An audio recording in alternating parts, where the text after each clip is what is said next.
Pada zaman dahulu, ada sebuah istana yang indah di negeri antah berantah. Di istana yang megah ini, hiduplah ratu yang paling cantik. Ratu punya satu permohonan agar dia bahagia, yaitu ingin memiliki bayi perempuan yang cantik.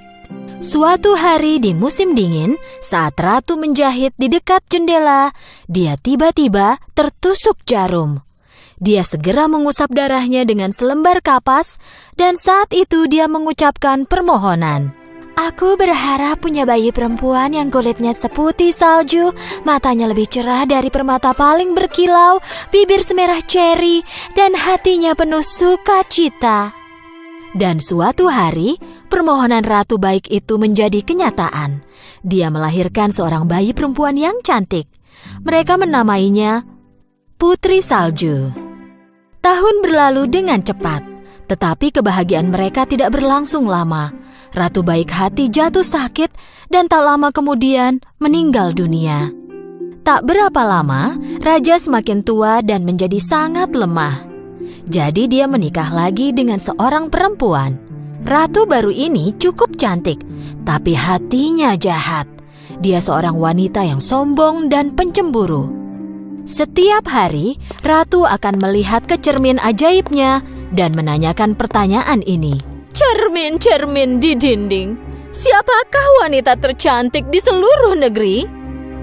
Dan cermin ajaib akan menjawab, tak ada yang mulia, Andalah satu-satunya wanita paling cantik. Dan ratu akan sangat senang dengan jawaban ini.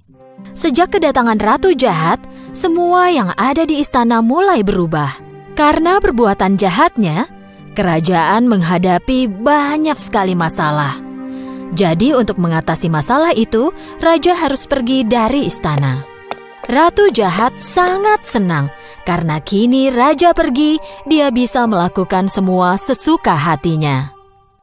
Tahun berlalu dengan cepat dan Putri Salju tumbuh menjadi gadis yang cantik. Di tempat yang tak terlalu jauh, seorang pangeran tiba-tiba melihat bayangan Putri Salju di sungai tempat dia minum air. Dia segera melihat sekeliling, tetapi tidak melihat seorang pun selain burung-burung di atas kepalanya. Pada suatu hari, ratu berada di depan cermin ajaibnya lagi. Cermin-cermin di dinding, siapakah yang tercantik di seluruh negeri? Cermin menjawab, Begini, maaf, tapi bukan Anda ya ratuku. Putri Saljulah wanita tercantik. Ratu sangat marah ketika mendengar jawaban cermin ajaib. Dia segera memanggil pemburu favoritnya dan memberi perintah yang menakutkan. Bawalah Putri Salju ke hutan dan ambil jantungnya untukku.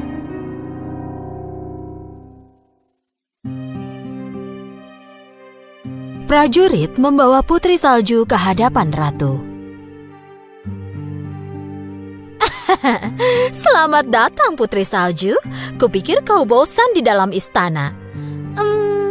Pergilah cari udara segar di hutan. Jangan khawatir, pemburuku yang terpercaya akan menjagamu.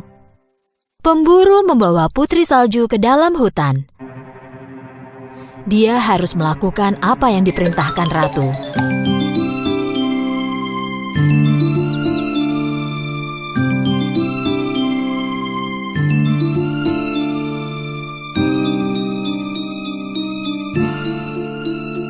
Tapi melihat Putri Salju yang berhati murni dan baik itu, pemburu tidak dapat melukainya. Pemburu memperingatkan Putri Salju agar jangan kembali ke istana. Saat matahari terbenam, dia meninggalkan Putri Salju di hutan dan kembali ke istana.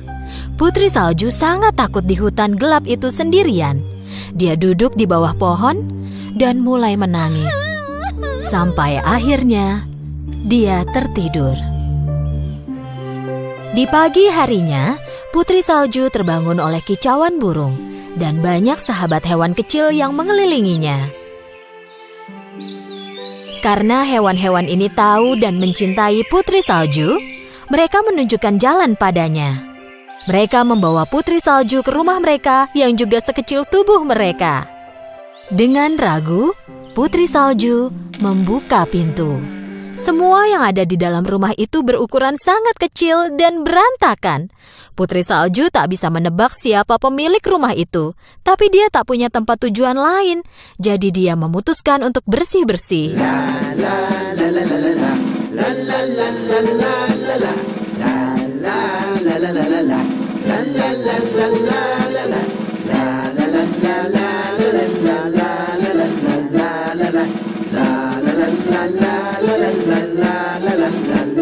Setelah bersih-bersih rumah dan membuatnya jadi nyaman dan tanpa noda, Putri Salju memasak menggunakan peralatan dapur yang kecil, lalu makan.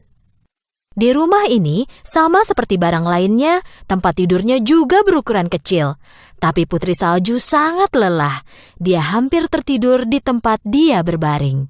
Dia pikir tak akan ada bahaya yang menimpanya di tempat ini, lalu jatuh tertidur pada beberapa tempat tidur yang digabungkan. Di malam hari, 7 kurcaci yang merupakan pemilik rumah cantik itu pulang ke rumah setelah bekerja di pertambangan. Dan saat masuk, mereka sangat terkejut. Rumah bersih dan tercium aroma makanan lezat. Dopi ingin makan sup, tapi karena kecerobohannya, dia menumpahkannya di lantai. Dok mencoba memikirkan apa yang terjadi.